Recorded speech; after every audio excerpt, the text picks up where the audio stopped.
If there is anything to be learned from Steely Dan, it is that there is no such thing as perfectionism. The long, obsessive production of Gaucho and its counter-equivalent Asia prove that. That and all the songs left on the cutting room floor. You see, Steely Dan has a dirty little secret, though it is more of an open secret. Their crucible-style creation of excellent music has left a lot of leftovers. The fat to the band's actually released almost 50 years of cream. I, of course, mean demos. Not unreleased or lost tracks like the second arrangement, but Becker and Fagen's odd little gremlin children they have locked away in the basement through the years. Some of them have been hidden away for a long time. Why? Because, since the start, Walter Becker and Donald Fagen notoriously hate their demos. They only release what they want people to hear. It is a byproduct of absolute perfectionism. They do not want anything they do not deem quality jeopardizing the band's sound. Others, though, have been less willing or less financially solvent to follow such a policy. There is one such song to focus on. Its confusing history dates all the way back to Becker and Fagen's demo period between 1967 and 1971, before Steely Dan was really a thing. It is a song titled The Caves of Altamira, but it's actually titled Android Warehouse. And it's not even particularly bad or remarkable in any way.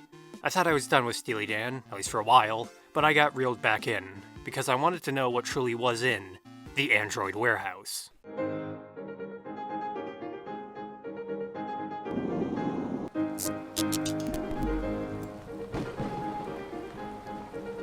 For a more detailed look on why Steely Dan is one of the best and most insane bands in the studio ever, see this video I made on Gaucho. It will give some background, but this one is here to focus on the duo of Walter Becker and Donald Fagen's early years. Their early years and bizarre legal release of their material from that era which haunts them to this day. Both would like to forget it. See, Steely Dan was not really a band until they entered the studio in 1971-1972 to produce the now noteworthy Can't Buy a Thrill. Today, they both hate the album, and Fagen actually refuses to listen to it or any of the songs from it. But before that, from 1967 to 1971, the duo made their money as songwriters. Kind of. Becker and Fagen originally sold their songs by wandering around the Brill Building in New York, knocking on doors, then performing for whatever executive would let them in. The issue? Their music was considered too weird and cynical. A common comparison was to German art music and the works of Bertolt Brecht, for some reason. Basically, none of the duo's showman material made it through the ages to appear on any Steely Dan album, exempting a few songs, such as The Caves of Altamira, that were heavily reworked. Nearly all these demo songs used to sell their skills were stored in a black notebook Fagen carried around, the fetal form of Steely Dan's identity. Android Warehouse was within it. While Donald Fagen has stated very little on the notebook, and it is likely either lost or destroyed by this point, there are a few things known about it, mainly the songs it probably contained. Fans on the Steve Hoffman forums, the place where you go to find the most fringe topics of recording, have collected the names of most of the early demo tracks. The ones that have been unwillingly released, that is. User Stephen Lee painstakingly dug through the Steely Dan demo vinyls and tapes to catalog the entire litany of material. It is a pretty complete list of the known songs. The list is composed of 28 or 29 known songs and 30 known recordings/demos of these songs. They are A Little With Sugar, Android Warehouse, Any World That I'm Welcome To, Berrytown, Brain Tap Shuffle, Brooklyn, Caves of Altamira, Charlie Freak, Come Back Baby, Don't Let Me In, Horse in Town, I Can't Function, Ida Lee, Let George Do It, Mock Turtle Song, More to Come, Oh Wow It's You Again, Old Regime, Parker's Band, Roaring of the Lamb, Soul Ram, Stone Piano, this has 2 versions, Sun Mountain, this also has 2 versions, Take It Out on Me, This Seat's Been Taken, Undecided, the song's actual title, Yellow Peril, and You Go Where I Go. All these names are subjective as their original titles are not assured, and many releases misspell some of the names or use alternate titles. Though that was not all of them. Brian Sweet's excellent biography on the band, Steely Dan, Reelin' in the Years, also lists a few other demos that have never surfaced. Or at least never surfaced with these names. Take a Dip with Dinah, Footprints on the Moon, Surreal, Mr. Lyle, Any Way You Want It, and One Ticket to LA. If they have not surfaced by now, they likely never will. How about the ones that did though? If the Dan hates them, why are they available now? In 1969, Becker and Fagen knocked on the right door. It seemed at the time. Kenny Vance was a member of the now mostly forgotten, but not bad in any way, Jay and the Americans, a band then currently led by a Jay Black. Working under United Artists, Vance hired Becker and Fagen on as songwriters for the band, a role which also involved Becker playing bass guitar and Fagen on keyboard for the band. which necessitated the two going on tour with them due to their contracts. An activity Becker and Fagen hated in the early days. They despised it so much they asked to be introduced as Gus Mahler and Tristan Fabriani respectively on stage, and spent their time sniping bandmates with jokes, which resulted in Jay Black dubbing them the Manson and Starkweather of rock and roll. Why did they not quit? Jay and the Americans was backed by interests. Interests Jay Black had deep connections to and owed a lot of money to. Supposedly. I don't know. This info fell off a truck. But Jay Black had muscle behind him, and Fagen and Becker often feared the safety of their kneecaps. Especially after they asked Black to null their contracts the first time, he challenged the two to throw a rock farther than him. The threat in the action was more than implied. Probably. Eventually, Becker and Fagen cut from the band with a legal deal that Vance, and Jay, and the Americans got a certain cut of profits from Can't Buy a Thrill, named so because, according to Walter Becker, California was so boring you couldn't buy a thrill, where the two Steely lads had fled to by 1971 to record Can't Buy a Thrill in an actual studio, though they still were not sure of a name. Work-in-progress names for Steely Dan included Big Nardo and The 8th Grade, before the pair settled on a reference they thought was more subtle. What they had neglected, though, was the demos they left back in New York. Demos still in the hands of Kenny Vance, and just barely legally owned by him. Demos that slept, likely in a dusty box, for the next decade. As Vance was the pair's original manager, he retained legal rights to the demo songs. I think. The whole situation has never been clarified. The fact is, these releases, no matter how shoddy, are not technically bootlegs.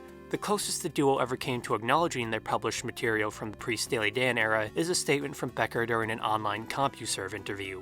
Remember CompuServe? As he put it, this recording is part of a series of recordings dedicated to financing the college education of a former manager's children. Compilations of the songs Vance licensed out to labels have circulated since the mid-80s, but most will likely either encounter them now on YouTube or Spotify, though, likely due to Becker and Fagen's demands, no demos are available on the Steely Dan page. You can still find them on Spotify though with a little ingenuity, such as the albums The Hits You Missed Volume 1 and its companion The Hits You Missed Volume 2, published by a Platinum Music Library. There's one curious thing about Volume 1 though. The track titled Android Warehouse is not actually Android Warehouse. It is a demo version of the later The Caves of Altamira, or sometimes misspelled The Caves of Altamira. Any Steely Dan fan will recognize the tune and lyrics, no matter how lo-fi. Well, if Android Warehouse is not here, is it on Volume 2? Nope. I went searching for the demo, and it can be readily found on YouTube, but apparently this error is extremely common on Steely Dan demo releases. Why? It goes back to the original demo vinyls and tapes, according to what research I can find. The original Steely Dan demo vinyl appears to be the UK release of Sun Mountain in 1985, followed by Sun Mountain in the USA in 1986. They are actually two separate albums with different songs and alternate track orders, some with the B-side being called Berrytown, but it's not entirely clear. I'm not sure if the UK release of Sun Mountain actually has Android Warehouse, as in it is not just an alternate take of The Caves of Altamira, but the US version has an error similar to Spotify. Track 7 on it is labeled Undecided, which is actually another demo. The song itself was not undecided. It is an alternate version of The Caves of Altamira though, despite the fact Caves is also track 9. Wait, so where does Android Warehouse actually come from then? Are all the listed versions just these two The Caves of Altamira takes? No, it is possible the UK version of Sun Mountain has Android Warehouse, but I think it repeats the error. I do not own a copy of the UK vinyl, unfortunately. According to Wolf Kampatakishkes Steely Dan unofficial releases page, though, a song titled Android Warehouse appeared on West Coast Productions' 1994 Becker and Fagen. I do not believe that this is it either, though, as the song is listed as being 3 minutes long, whereas the actual Android Warehouse is 2 minutes 17 seconds. That is not it either, then. It would be another 4 years before the song certifiably appears, as far as I can verify. What is regarded as the most complete Steely Dan demo album was released on August 25th, 1998, during the Steely Dan revival. It is a sort of bootleg compilation of all the scattered early years material. It has all 28 demo tracks, including Android Warehouse. Ironically enough, as if to put it to rest, the album is titled Android Warehouse. Due to AllMusic.com, this is the first certifiable release of the actual Android Warehouse song I can verify. Only took several barely legal releases in over more than 2 decades to get there, though, as said, it may be on the UK version of Sun Mountain. Comment if you know. So what happened? Why is Android Warehouse constantly confused with the Caves of Altamira? I think the confusion rests in the songs themselves, along with the circulation of the demo songs, which had absolutely no oversight. I mean, just look at those covers. True artwork. The Caves of Altamira, as the name suggests, is about the Cave of Altamira in Spain, an archaeological site which features the legendary cave paintings, though Walter Becker has also described the song as being about the loss of innocence, which lyrics like "Before the Fall" when they wrote it on the wall, when there wasn't even any Hollywood, and "Can you see what has been done? Memory rush over me, now I step into the sun," reflect. The actual release is not the full song. Well, it is, but the demo has an alternate third verse. It morphs the entire understanding of the song. Several Steely Dan songs have heavy science fiction influence, inspired by Fagen and Becker's shared like of authors such as Philip K. Dick, C.M. Kornbluth, and A.E. Van Vogt. The Caves of Altamira originally had a sci-fi twist ending. The singer returns years later to the cave to find an exhibit raised over it. When he enters it, he finds clone or robot recreations of the man and beast on display, finding them as innocent as the days before the fall.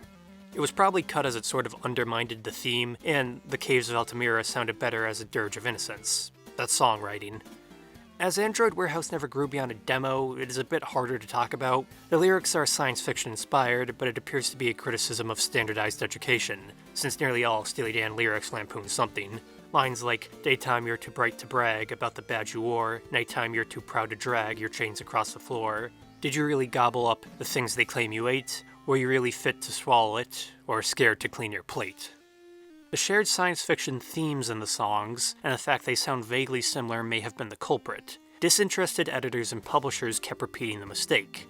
That is what the timeline of the releases seems to suggest, but it is open for debate.